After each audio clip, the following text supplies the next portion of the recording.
très beau monde dans les grosses têtes dans la nuit des temps du 18 août 1996. Ce jour-là, Philippe Bouvard recevait Evelyne Leclerc, Jean-Pierre Coff, Olivier de Kersauzon et Raphaël Mesrahi. Question de Monsieur Buisseret. Qu'est-ce que les Buisseret s'appelle lui? Qu'est-ce que les philatélistes appellent la flamme? Eh ben, c'est le tac sur le timbre. Exactement, voilà. c'est la marque postale qui est appliquée sur le timbre ou à côté du timbre. Bonne réponse de Raphaël Mesrahi. Bravo. Parce que je le connais, parce que je connaissais la réponse, que je faisais une collecte de timbres quand j'étais petit. Avec ta tante qui te faisait les nouilles? Non, avec ma cousine. La cousine, c'est la fille de la tante des nouilles? Non, c'est Dolores Boudboul. C'est Boudboul, Dolores. Oui. Elle est bonne. Ouais. C'est de la famille de Dari Boudboul? Non. Elle est très incompétente en matière de cuisine, vous vous souvenez pas? Et pourtant, il y a de la concurrence. Hein. Elle fait peur. Hein. Mais c'est presque pire que Evelyne ou Amanda. Et Isabelle. Ah, Isabelle Mergo. Oh là là là, Ah, oui. là là. Et quand savez-vous, on ne vous a jamais fait la cuisine? Oui, non, mais on vous entend parler. Alors, là, on n'a pas des bonnes femmes cuisinières. Mais je cuisine très bien, moi, enfin. Isabelle, elle fait bien le thé. Je suis allé chez elle, elle m'a offert un thé, c'était parfait. T'es allé chez Isabelle? Oui. C'est comment chez elle? Bah, c'est beau, c'est drôlement bien. Hein. Ah oui? Ah oui, c'est bien.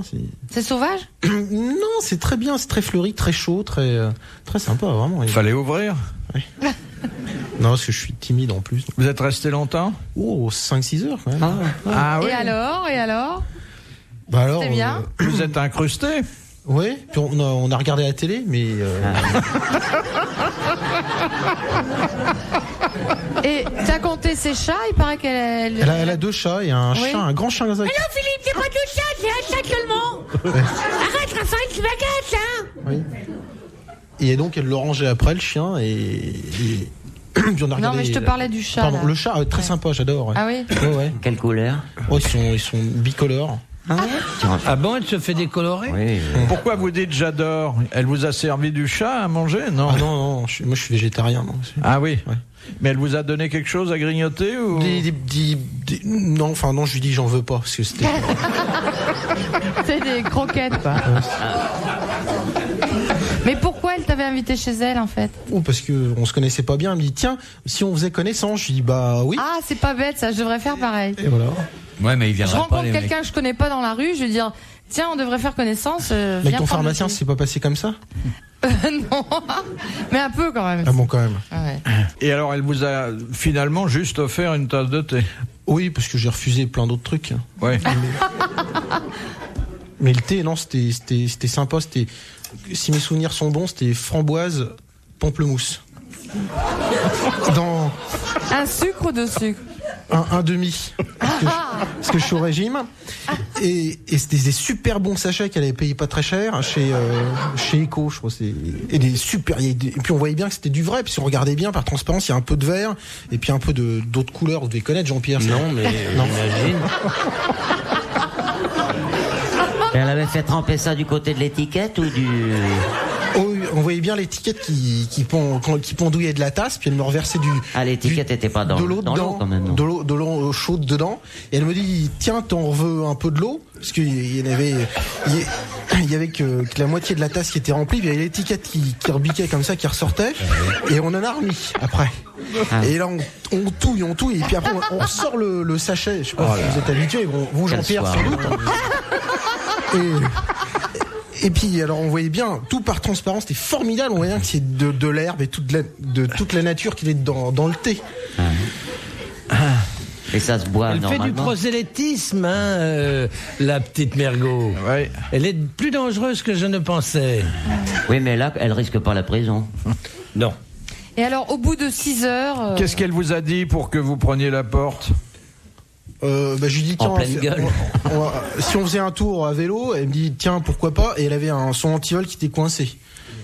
Et alors j'ai dit bah, tant pis, je rentre parce que Ah, c'est la fin d'une belle histoire, hein. Et vous vous êtes revus? non. T'avais emmené tes sacoches sur ton vélo?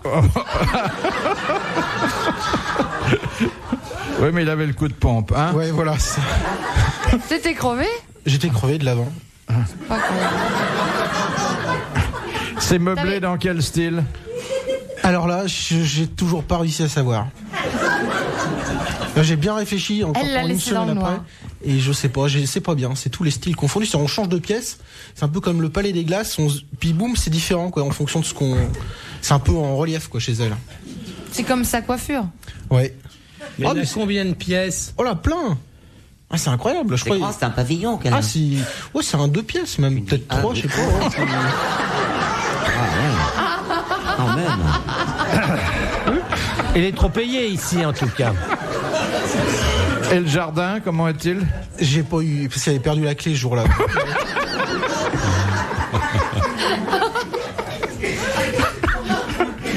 Ah, qu'est-ce qu'il décrit bien, hein?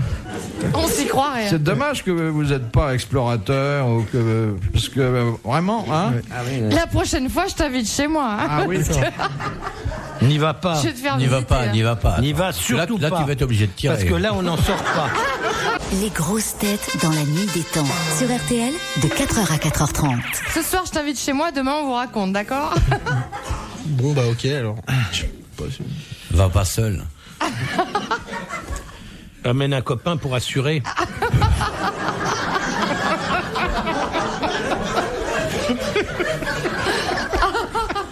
Non, mais j'ai une lampe de poche déjà. Oui, mais... C'est avec Evelyne, faut la sortir, hein. Faut pas la garder.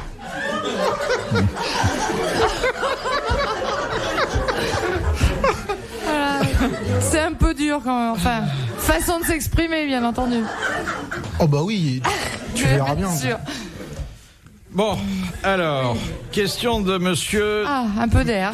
question de madame Ledru. Dans quel cas une mineure peut-elle être, contrairement à la loi, employée dans un débit de boisson? Chez ses parents. Oui, si elle est parente du débitant. Ouais. Bonne réponse d'Evelyne Leclerc.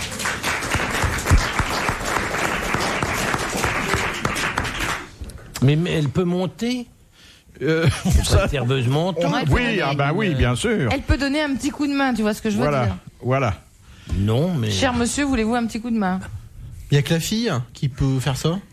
Non, mais c'est une dérogation. Ah, c'est une dérogation. Alors, oui, c'est une entreprise familiale et qu'il faut aider les entreprises familiales. Ouais. Mais vous étiez fille de débitant, non? Mes parents avaient un hôtel. Ah bah voilà, on comprend tout.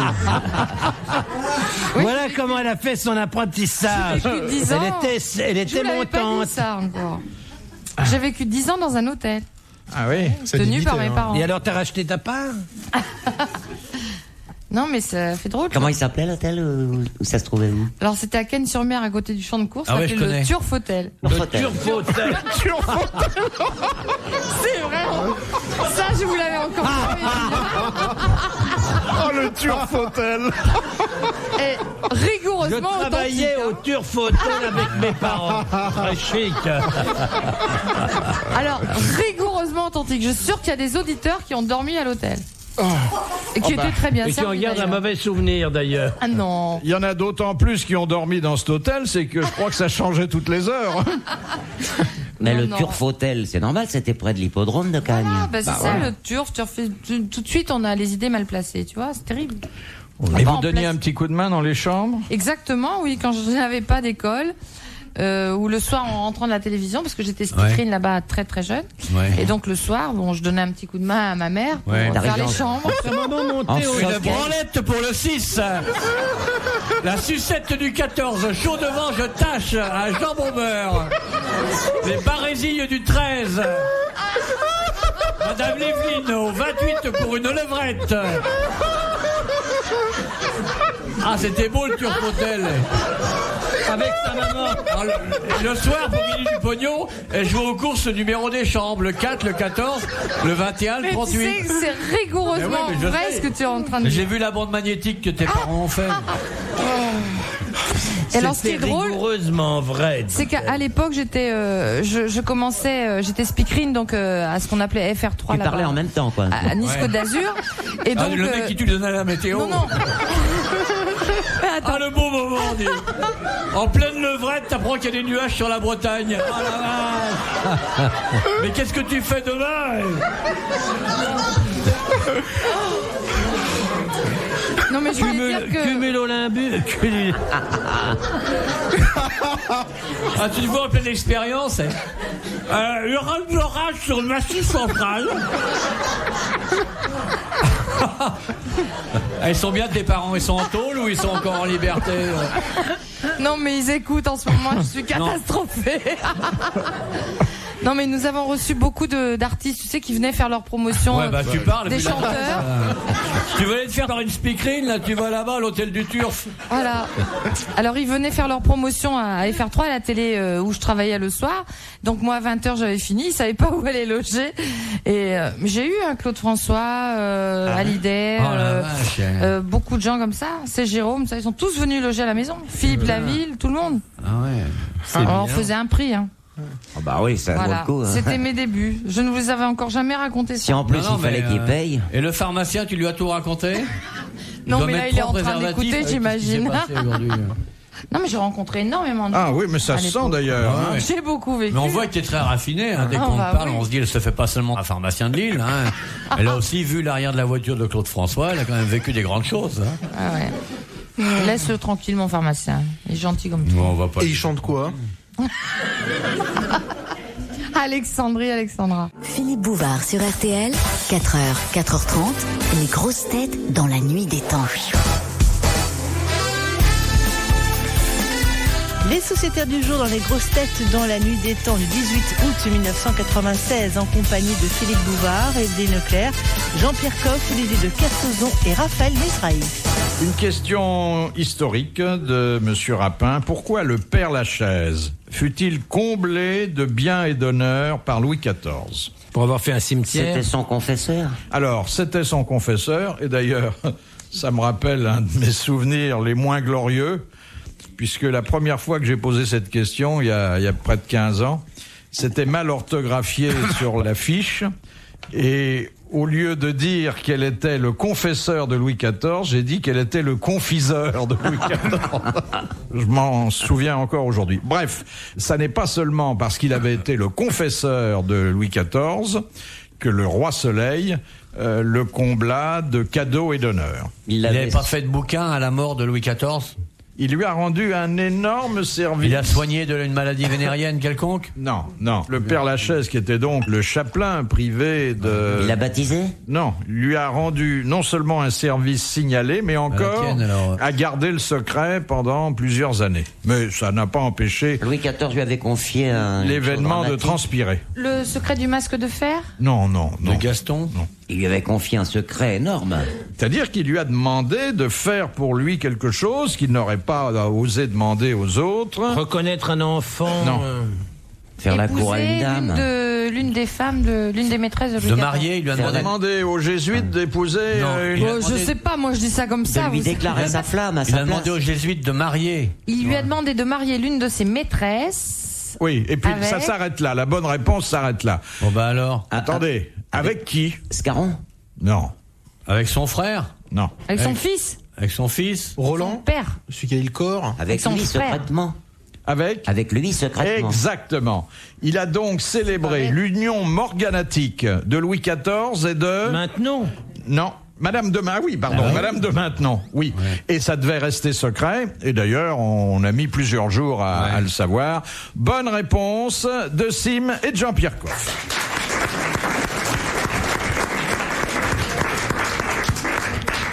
C'est un peu comme les mariages à Las Vegas, là, un peu à la sauvette. Hein. Moi, je me demande si c'était pas une salope, cette Madame de Maintenon. Je me pose des questions. Je pense pas, non. Alors, Evelyne, c'en était une? Je sais pas, j'étais pas... Elle ne m'inspire pas confiance du tout.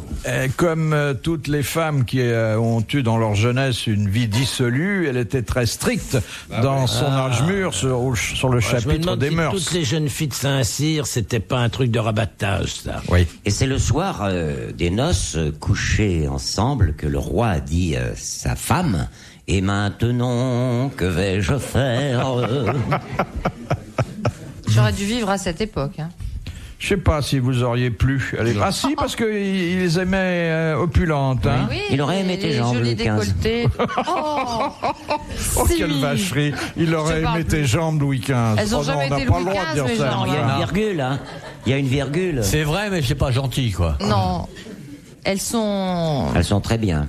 Voilà. Voilà. Je cherchais l'adjectif qui me manquait. Ça, Surtout c'est la de gauche. C'est de la jambe solide, ça, hein? Bien sûr. En plus, il était pas commode, Louis XV.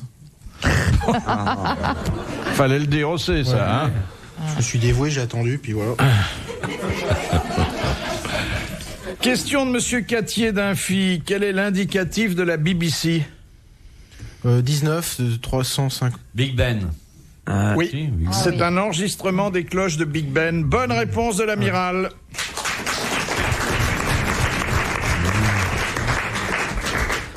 Question de Monsieur Rondon. En Italie, que fait la foule pendant l'enterrement des personnages célèbres? Elle nage à Venise.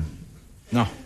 Dans toutes les villes de l'Italie, lorsqu'il y a un enterrement de quelqu'un de connu, le comportement de la foule est très différent de celui de la foule Ils française. sont très contents. Elle gueule. Elle gueule. Il chante, Ils pleurent. Il se promène tête baissée. il joue au football. Ils ont la tête couverte. Non. Ils font quelque chose qui nous choquerait et qui là-bas dansent. est pris pour un Ils très bel applaudissent. hommage. Ils applaudissent. Ils applaudissent. Bonne réponse de Sim. Ils applaudissent quand passe le cortège funèbre. Question de Monsieur Maurice. Quel est le seul homme en dehors du confesseur que les carmélites soient autorisés Le médecin. à voir une fois par an? C'est le médecin. Bonne réponse de l'amiral. Une fois par an seulement. Une fois par an, oui. Question de Monsieur Blavier, la dernière, qui a dit « Avant de revendre votre violon à un brocanteur, demandez donc à vos voisins combien ils vous en offriraient. Woody Allen. » Woody Allen. Bonne réponse de l'amiral. Bravo. Merci. À la prochaine. Retrouvez les grosses têtes dans la nuit des temps sur RTL.fr.